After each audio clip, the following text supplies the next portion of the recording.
ज्ञानेन तु तद्ज्ञानं येषां नाशितमात्मनः तेषामादित्यवत् ज्ञानं प्रकाशयति तत्परम। प्रिय दर्शकों, नमस्कार। एक बार फिर से उपस्थित हूं आप सबके सामने गुरुवार के कार्यक्रम में शनि से संबंधित एक भाव विशेष पे कार्यक्रम लेकर के। आज के कार्यक्रम में आपसे इस विषय पे चर्चा करने वाले हैं कि छठे भाव में शनि का फल कैसा होता है। बन के रहिएगा कार्यक्रम के अंतिम हिस्से तक, कहीं नहीं जाना है, बिल्कुल आ गए हैं तो पूरे ही रहिएगा। और कार्यक्रम के आरंभ में ही बात बता दूं, हमारा एप्लीकेशन जरूर डाउनलोड करिए। ज्योतिष ही लक्ष्य नाम से आपको ये प्लेलिस्ट प्ले स्टोर पे मिल जाएगा। आपको जाकर के प्ले स्टोर पे, आपके मोबाइल में प्ले स्टोर होता है ना, जहां वो ऐसे एरो का सिंबल बना होता है, वहां टैप करिए, वो खुलेगा। वहां आपको टाइप करना है JYOTISHHILAKSHYA। यहाँ टैप करने के बाद आपको हमारे चैनल का लोगो दिखेगा, वहां उसे टैप करिए और डाउनलोड करने के बाद उसे इंस्टॉल करिए। वहां प्रत्येक दिन का कार्यक्रम वहां भी देख सकते हो, प्रत्येक दिन का पंचांग भी आपको वहां मिल जाएगा। तुरंत डाउनलोड करिए और वहां रेटिंग भी 5 ही देना। 1000 से ज्यादा लोगों ने उसे डाउनलोड कर रखा है। ये बड़ी जल्दी ही ये बात हो गई है, तो जल्दी आप भी जाइए और तुरंत डाउनलोड करिए। आप ही से बात कर रहा हूं। शुरू करते हैं आज का कार्यक्रम।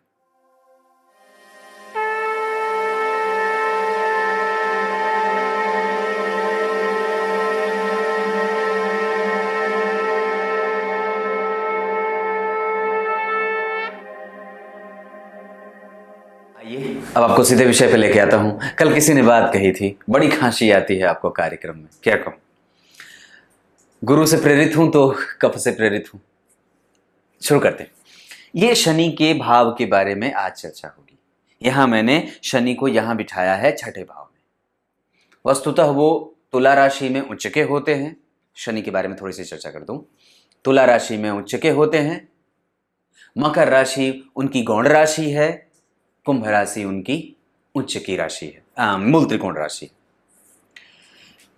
ये शनि ऐसे ग्रह होते हैं, जरा ध्यान से समझना, पहले इसकी प्रकृति को समझना आंख बंद करके कि कैसी प्रकृति है इनकी।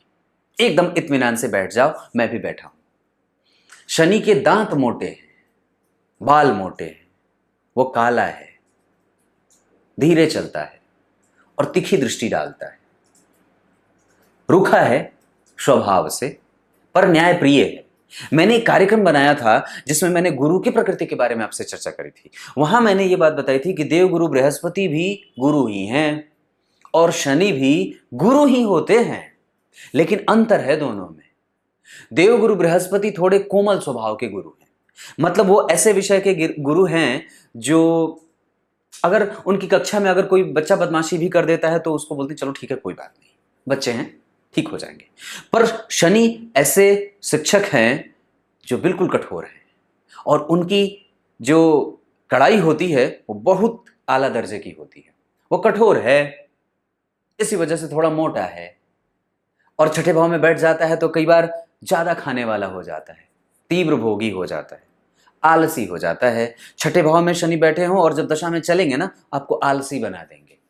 अपने काम में, दूसरों के काम में नहीं, आपके खुद के काम में आप आलस्य से युक्त हो जाओगे। दूसरे का काम करना होगा तो पट से तैयार हो जाओ, पर अपना काम गया, चलो ठीक है, कोई बात नहीं, करेंगे, कल करेंगे, परसों करेंगे, इस तरीके की प्रवृत्ति बनती जाती है। और छठे भाव के शनि व्यक्ति को रात्रिचर बना देते हैं। हाँ, रात में व्यक्ति को जागने की आदत लग जाए। ये आदत और भी तब बिगड़ जाती है जब व्यक्ति की कुंडली में सूर्य खराब हो या देवगुरु बृहस्पति खराब हो। आज तो सबकी कुंडली में ही खराब है। शनि वनों में घूमने वाले होते हैं और वस्तुतः जरा गौर करिए तो ये कृष्ण पक्ष में बलवान हो जाते हैं। पापग्रह है ना, पापग्रह में कृष्ण पक्ष में बलवान हो जाते हैं। पापग्रह दक्षिणायन में बलवान हो जाते हैं पापग्रह होने के कारण धीरे धीरे। और ये वस्तुतः न्याय का प्रतीक है। न्याय के प्रतीक होने के कारण क्या होता है, अब इसके अर्थ को समझना कि न्याय के प्रतीक होने का मतलब क्या है। मतलब क्या है कि वो अब आपके प्रत्येक गतिविधि पे उसकी संपूर्ण और सूक्ष्म दृष्टि है। अब वो आपके कार्य क्षेत्र में हमेशा अपनी निगाह गड़ा करके रखा हुआ है। वो बाज की दृष्टि है, बाज की दृष्टि है। मतलब वो एकदम देख रहा है कि आपके कर्म क्षेत्र में अगर आपका ध्यान थोड़ा भी भटका तो उसने परिणाम में अपने अंक काट लिए। देवगुरु बृहस्पति अगर थोड़े अंक काट भी जाए या थोड़े से आपके दिमाग से अगर आपका ध्यान हटा भी इधर उधर, तो वो अंक दे देते हैं। लेकिन शनि अंक नहीं देते, वो काट लेते हैं। इसी वजह से उन्हें न्याय का पारितोषिक बांटने को कहा जाता है। आप न्याय को करने वाले हो, आप न्याय कर लो। मैं कहा था शनि के बारे में। वस्तुतः शनि छठे भाव में हर बार आप लोगों को यह बात सुनने को मिल जाती है कि शत्रुहंता योग बनाते हैं। ऐसा नहीं है, हर बार शनि छठे भाव में बैठेंगे तो शत्रुहंता ही नहीं बनाएंगे। अगर वहां वो नीच राशि के बैठे होंगे ना, जैसे मैंने यहां पे 1 नंबर लिखा है, तो यहां पे अगर वो दो बातें निकलती हैं। कुछ ग्रंथ में यह बात कही गई है कि अगर शनि अपने शत्रु के भाव में बैठे हों या सामान्य सम राशि में बैठे हों तो वो अच्छे परिणाम देते देखे गए हैं। यहां पे देखिए, यहां पे ना तो उनकी अपनी कोई राशि का निर्माण हो रहा है और ना ही उनकी उच्च राशि का निर्माण मैंने लिखा है। यहां मैंने लिखा है 1 3 4 5 8 9 12। यहां मैंने छठे भाव में लिखा है 1 नंबर में 3 नंबर, 4 नंबर में, 5 नंबर में, 8 नंबर में, 9 नंबर में और 12 नंबर में।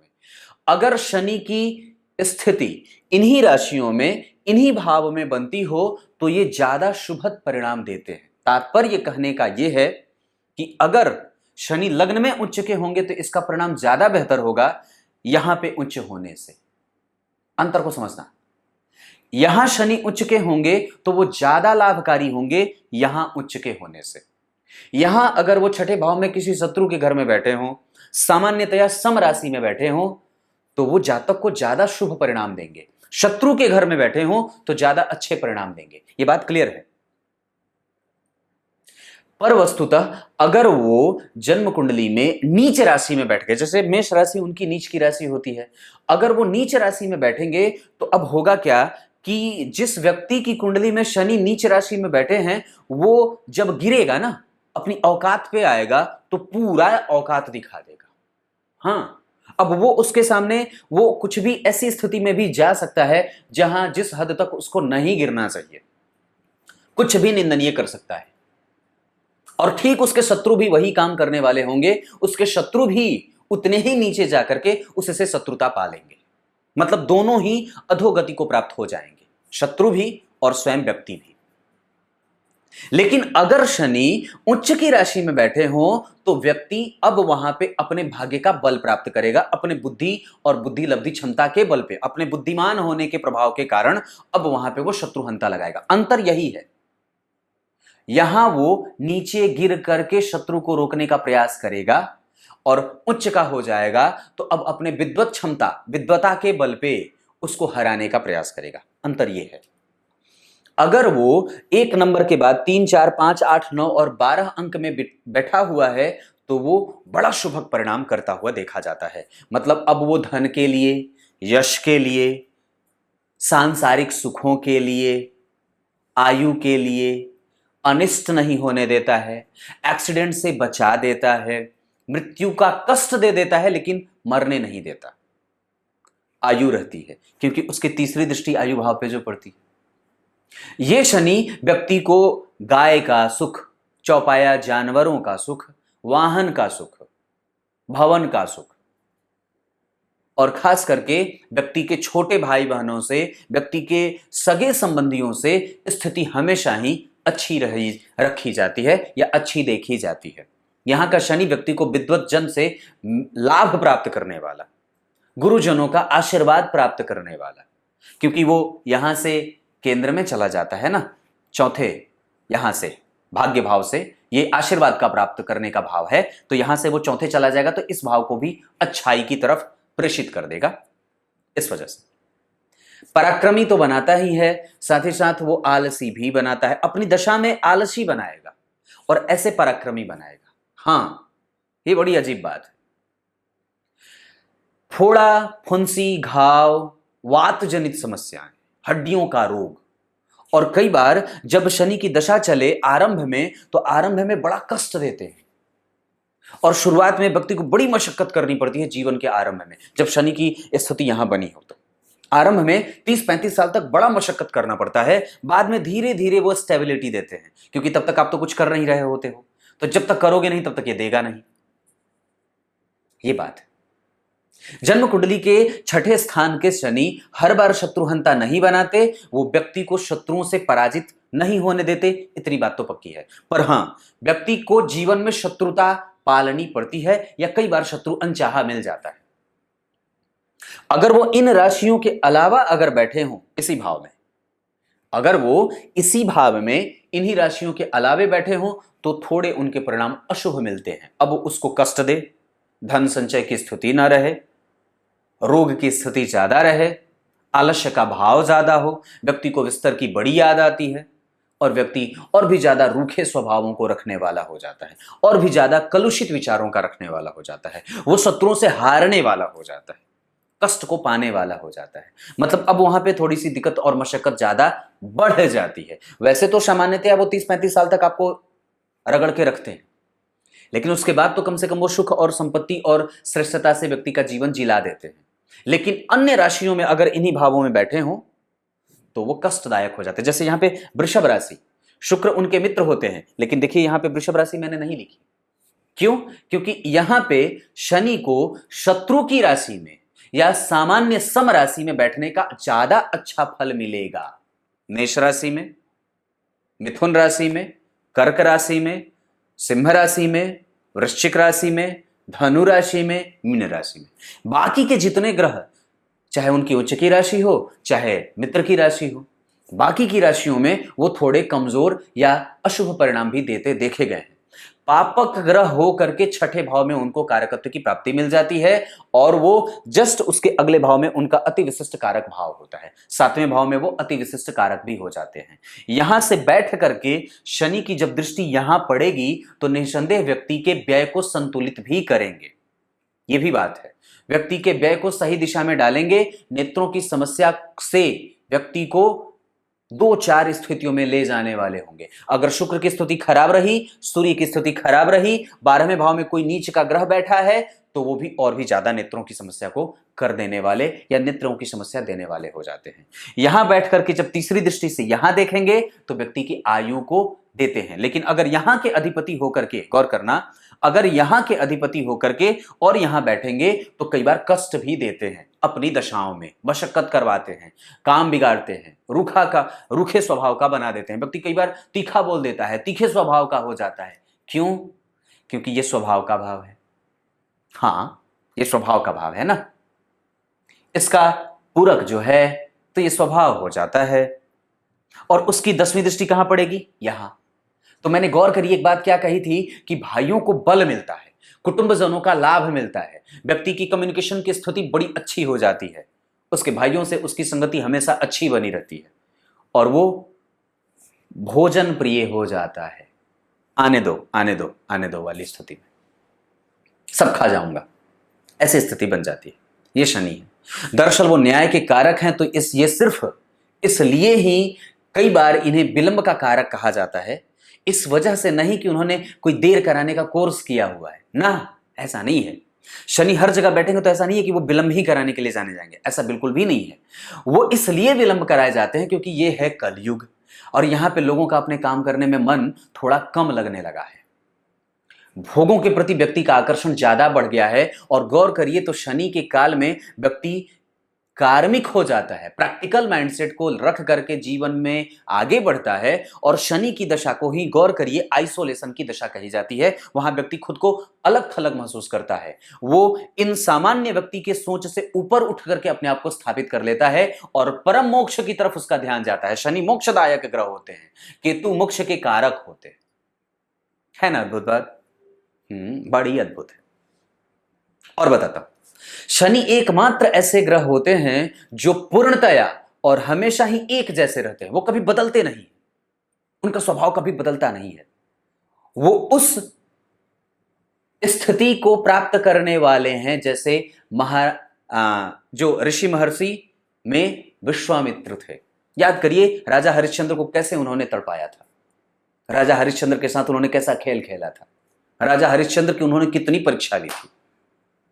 वही है, ये शनि है, शनैश्चर, धीरे धीरे धीरे धीरे धीरे धीरे ये परिपक्व ग्रह होते हैं। परिपक्वता को प्राप्त करने के लिए आपको लालायित और आपको इंतजार करवाते हैं। पहले खुद हो जाओ, वो भात बनाते हैं। भक्त, भक्त मतलब भात हो जाना। वो तब तक नुकसान करते रहेंगे आपके परिणाम का जब तक वो आपको सिद्ध होते ना देख लें। सिद्ध हो जाओगे वो आपको भक्त बना देंगे भगवान का। हाँ, लेकिन जब तक सिद्ध नहीं होगे तब तक आपको ये मेहनत करवाते ही रहेंगे। इसी वजह से शनि को नौकरी का कारक। अब यहां पे और भी बात है, यहां पे अगर इन भावों में बैठे हो तो व्यक्ति को राजा से कभी भी नुकसान नहीं होता, नौकरी मिल जाती है। व्यक्ति को न्याय में कभी भी हारना नहीं पड़ता है। कोर्ट कचहरी, कोर्ट केस आदि में कभी व्यक्ति हारेगा नहीं, जीत जाएगा। और कभी भी व्यक्ति को पदच्युत नहीं होना पड़ता है। पद में व्यक्ति को लाभ ही मिलता रहता है, नुकसान नहीं होता और आगे बढ़ता रहता है। वो प्रत्येक पग उसके बढ़ने वाले ही होते हैं। वो आगे की तरफ ही पदांतरण भी होगा उसका, तो पद का लाभ ही होगा। पद अगर बढ़े भी तो बढ़े ही बढ़े, घटे नहीं। और शनि की दशा में बुद्धि भ्रमित भी होती है। जब ये शनि की दशा यहां बैठे हैं और चलें तो व्यक्ति को भ्रम में डाल देते हैं। वो गलत निर्णय करवाएंगे, क्योंकि राहु से प्रभावित जो होते हैं थोड़े से, हाँ थोड़े से राहु से भी तो प्रभावित हैं। राहु इनसे प्रभावित, मतलब ये दोनों का मैचिंग होता रहता है। और बुद्धि भ्रमित करके तो पता नहीं कितनी सारी गलतियां आपसे करवा बैठते हैं। तो कभी माथा को घुमाएंगे, कभी पेट के रोग को और फेफड़ों को से संबंधित समस्या को देंगे, और कभी नीचे उतरेंगे तो सब लेते जाएंगे और कुछ देके भी जाते हैं। पिंडलियों की समस्या देते जाते हैं, वात से संबंधित समस्या देके जाते हैं, कष्ट देके जाते हैं। वास्तव में वो कष्ट नहीं होता, वो हमारे नेत्रों के अपरिपक्व होने का, हमारे विचारों के अपरिपक्व होने का प्रमाण मिलता है शनि की दशा में कि आप कितने अपरिपक्व हो और कितने मंद बुद्धि के हो। इसलिए ही तो हम उसकी स्थिति को समझ नहीं पाते और ये कह देते हैं कि शनि की दशा में मुझे ये नुकसान हुआ तो शनि की दशा में मुझे ये नुकसान हुआ। ऐसा नहीं है जी। वास्तव में आपने शनि के काल को समझा नहीं है। शनि के काल को धर्म का काल कहा जाता है। जितना ज्यादा हो सके धार्मिक कृत्य कर लो, जितना ज्यादा हो सके लोगों को सहायतार्थ जो काम करना हो, कुआं बनवाना हो, बावड़ी बनवाना हो, कल लगवाना हो, नल लगवाना हो, शौचालय बनवाना हो, वृक्ष बाग लगाना हो, न्याय से संबंधित जितने काम है करवा लो, कर लो, तुरंत आपका काम बनने लगेगा। लोगों को माथे पे बिठा करके घूमने लगो, शनि खुश हो जाएंगे। और अगर इस दशा काल में व्यक्ति कभी भी, चाहे शनि की ढैया चले, शनि की 7.5 चले, हनुमान जी की आराधना करते रहिए, काहे का नहीं कुछ भी होने वाला है, कुछ भी नहीं होने वाला है। ये बात बनती है। शुरू से मैंने आपको पकड़ने का प्रयास किया है, अंतिम में आपको ढैया का भी प्रभाव बताया, 7.5 का भी प्रभाव बताया, दशा का भी प्रभाव बताया, कहां किस राशि में होते हैं, कब कैसी स्थिति में होते हैं। एकमात्र ऐसा ग्रह जो कभी बदलता नहीं है, आप इसको बदलना चाहो नहीं बदलेगा। ये पूर्णतया न्यायवादी है। ये सिर्फ न्याय करते हैं, अपने सिद्धांतों पे रह करके काम। पंक्चुअलिटी का ग्रह कहा जाता है, प्रैक्टिकल ग्रह है। ये बिल्कुल प्रैक्टिकल है। अपनी दशा काल में व्यक्ति को बिल्कुल शुद्ध मनोवैज्ञानिक दृष्टिकोण से एकदम स्थिर करके सोचने वाला बना देता है। व्यक्ति कभी भी गलत और निंदनीय नहीं करता है। हाँ, बुद्धि लेकिन भ्रमित होती है, गलत निर्णय लिवाते हैं। लालच तो पैदा नहीं होने देते, लेकिन हाँ कई बार व्यक्ति को गलत निर्णय की तरफ इशारा करवा देते हैं, राहु से प्रभावित और राहु के कारण ऐसी बातें भी होती हैं। अब कार्यक्रम के आरंभ में मैं बोले गए श्लोक का अर्थ बता देता हूं। गीता जी के 5वें अध्याय के 16वें श्लोक में भगवान ने बात कही है। क्या कही है? ये जितनी पढ़ाई आप पढ़ रहे हो, अगर उसमें धार्मिक पुस्तकों का कभी अध्ययन नहीं किया और कभी भी ये जितनी सारी विद्याएं आप जो जान रहे हो, अगर उसमें धर्म का आह्वान नहीं किया और वास्तव में अगर इस जीवन के वास्तविक स्थिति को नहीं समझा कि क्या जीव है और क्या परमात्मा, वास्तव में मोक्ष का मतलब क्या है? अपने वास्तविक स्वरूप को प्राप्त कर लेने की प्रक्रिया, मोक्ष को प्राप्त करने की प्रक्रिया, और अपने वास्तविक स्वरूप को पहचान लेना और उसको प्राप्त कर लेना, उसी में जाकर के मिल जाना ही मोक्ष है। और ये कौन दूर करता है? ये ज्ञान दूर करता है। आपको पता चल जाता है ज्ञान जैसे ही आपको मिल जाता है। कौन ज्ञान? मतलब ज्ञान मतलब क्या है? ज्ञान का मतलब क्या है? पुराणों का ज्ञान, वेदों का ज्ञान, महाभारत रामायण गीता आदि का ज्ञान, यही तो ज्ञान है। और कहा ये जितनी भी चीजें आप देख रहे हो वो कहां से आई हैं? ये जितने फिजिक्स के फॉर्मूले आप पढ़ रहे हो वो सब वहीं से तो आया है। आपको क्या लगता है आर्किमिडीज ने जो सिद्धांत दिए थे क्या वो हमारे पुराणों में पहले नहीं लिखा गया था? न्यूटन ने जो तीसरा पहला चौथा पता नहीं जितने भी सेब गिराए थे वो क्या पहले नहीं गिरे थे? और क्या उसके बारे में हमारे पुराणों में कोई भी चर्चा नहीं शामिल है? बिल्कुल है, बिल्कुल है और बिल्कुल है। और उठा के देख लो, उसके बारे में पहले से सारी बातें लिखी गई। कुछ इसी तरीके से आज के कार्यक्रम का समापन करते हैं। तब तक के लिए इजाजत दीजिए, कल एक बार फिर से उपस्थित होंगे आप सबके सामने। तब तक के लिए बहुत बहुत नमस्कार।